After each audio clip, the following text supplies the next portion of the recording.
Hello, everybody, and welcome to another edition of Law Talk, a public service of the Southwest Louisiana Law Center and CBS Lake Charles. I'm Mark, the Director Judson. LawTalk, Jonathan Fontenot here from the marshes of Cameron Parish. To the courtrooms of Calcasieu, this is Law Talk, answering your legal questions.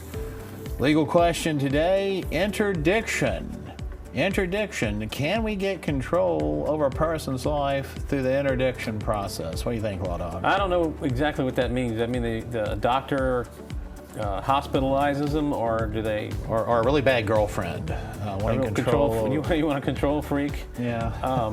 I don't have much experience, but please tell me, what is it for addicts? Is it for people acting bad? Is it for juvenile delinquents? It's for a person who is determined to be incapable of managing their affairs. If they cannot manage their affairs, then it is possible to have that person interdicted through a judicial process. You know how we do the powers of attorney?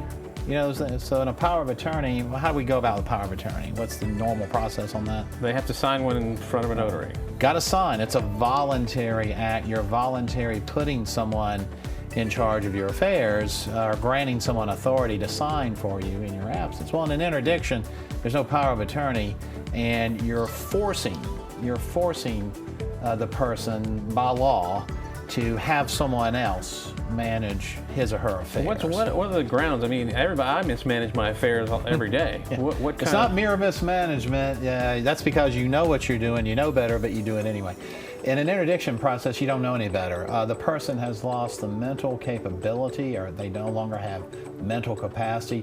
Normally, it follows some sort of illness or injury where a person just doesn't have the mental capacity to manage their business. Are they harming themselves or spending too much money? Okay. They can harm themselves. They don't know what they're doing, basically. So, do you have to get a doctor to testify or something? Yes, you do. You have to go through it's an extensive process, and you have to file a petition.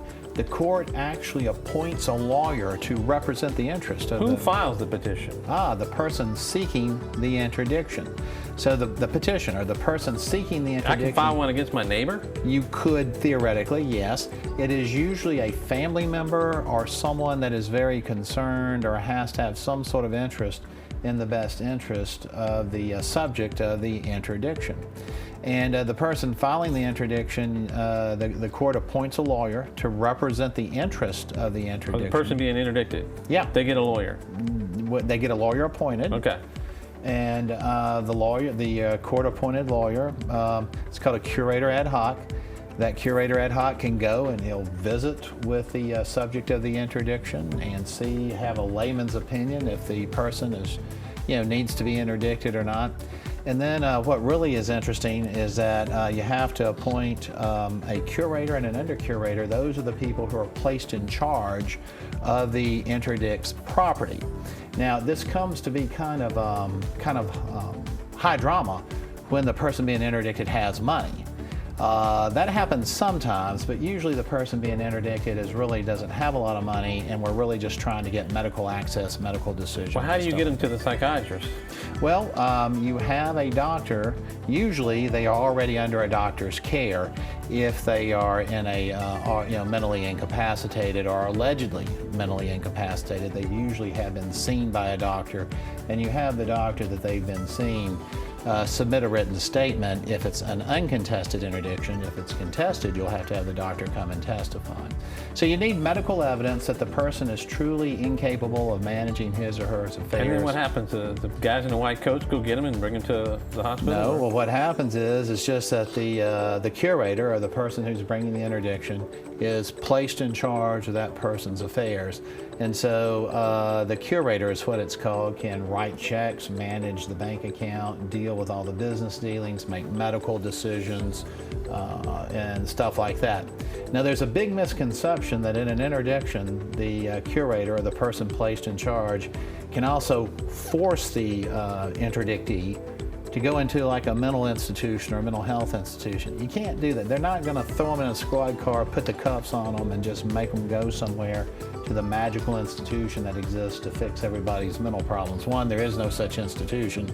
And two, you can't force the person physically against their will unless they're, are easily managed.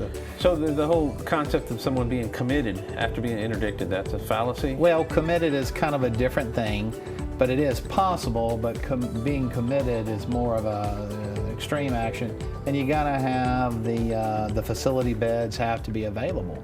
So, there's a misconception that interdiction and commitment's going to solve mental health problems for everyone. One, you got to have facilities and you got to have beds. And two, it really doesn't work unless the person's willing to voluntarily make the change themselves. But you can get control over the financial lives of the person through the interdiction process. Moral of the story is always have a power of attorney. And if you have a power of attorney, then you can perhaps avoid an interdiction process if needed in the future. Interesting. Very good, isn't it? Well, if I ever need to be interdicted, let me just give you a power of attorney right now, because if I got to be interdicted, we don't need to waste court time on Don't me. worry, I'm not going to commit you. I have a real big problem with commitment, so I've been told. So we've been told. Well, if you have a problem with commitment and don't want to directly ask a lawyer, go to the QR code right here and send us your legal questions. We'd love to field your legal questions on future episodes of LawTalk. For Jonathan the Law Dog Fontenot, and this has been another edition of LawTalk, a public service of the Southwest Louisiana Law Center and CBS Lake Charles.